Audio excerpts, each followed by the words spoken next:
Ladies and gentlemen, please welcome to the stage, Miss Alicia Philipp. Please, take a moment. Reflect back with me to a time.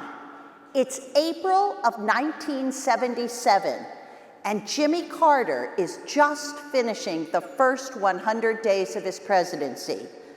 All right, many of you weren't even alive then. But for me, it was my first days on my first grown-up job at the Community Foundation for Greater Atlanta. And now, 42 years later, I'm still there.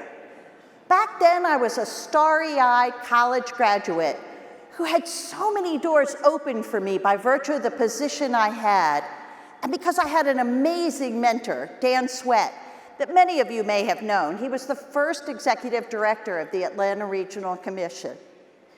I got to know so many of the civic and business leaders, and often I was the only woman in the room, except maybe for a secretary that was taking notes. Leadership in Atlanta then was very one-dimensional, very white, and very male-driven. Often happened in small downtown business rooms. So reflect with me, 42 years later, what's different? I'd say not much has changed. The region has changed. It's far more diverse, but the center of power and how decisions are made in this region is still very one-dimensional. And this really has to change. And you, in this room, are the people who can make that happen, each of you. So I look back on that 40 years. What's changed about Atlanta in that 40 years? Clearly, it's still one-dimensional in how we make decisions. But there's amazing things that have happened. Jobs have increased by 225%, that's threefold. Populations increased by 170%, doubled. Population 40 years ago was 70% white in the region. Now it's less than half. College degrees 40 years ago, 23% of the adults had them. Now it's 40%. Oh, that's great, right? Diversity, opportunity, all the things we really want. But you know what? That's just the sunny side. In those 40 years, wages increased by 25%, but in the last 20 years, they have barely budged. So many of our neighbors are stretched financially. This could be the place that everyone comes to live the American dream, where opportunity really exists. But you and I know that the statistics show that we have a real difficulty with economic mobility. And we're one of the regions with the fastest growing suburbanization of poverty. It's time to do something about this. These statistics have to change.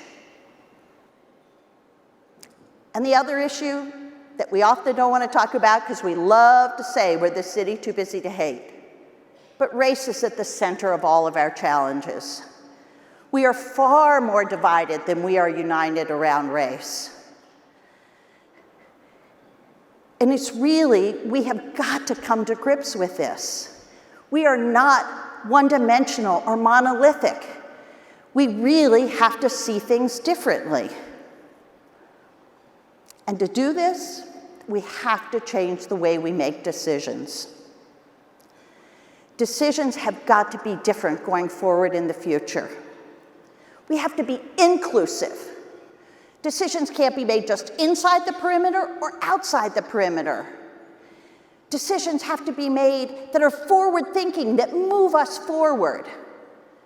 This is so important. We're not one race, one gender, one language.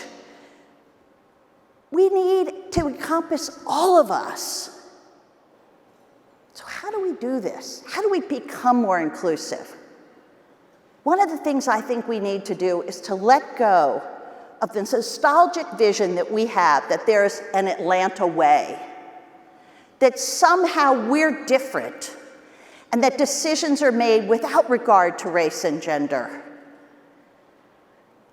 That just hasn't been my experience. The Atlanta way may work for some, but it really works not for most people and only marginally for others. We have to find a new Atlanta way, a way that can unite us and not divide us, where we're all at the table, where it's about all of us, not just some of us. Started by saying about my first day on the job.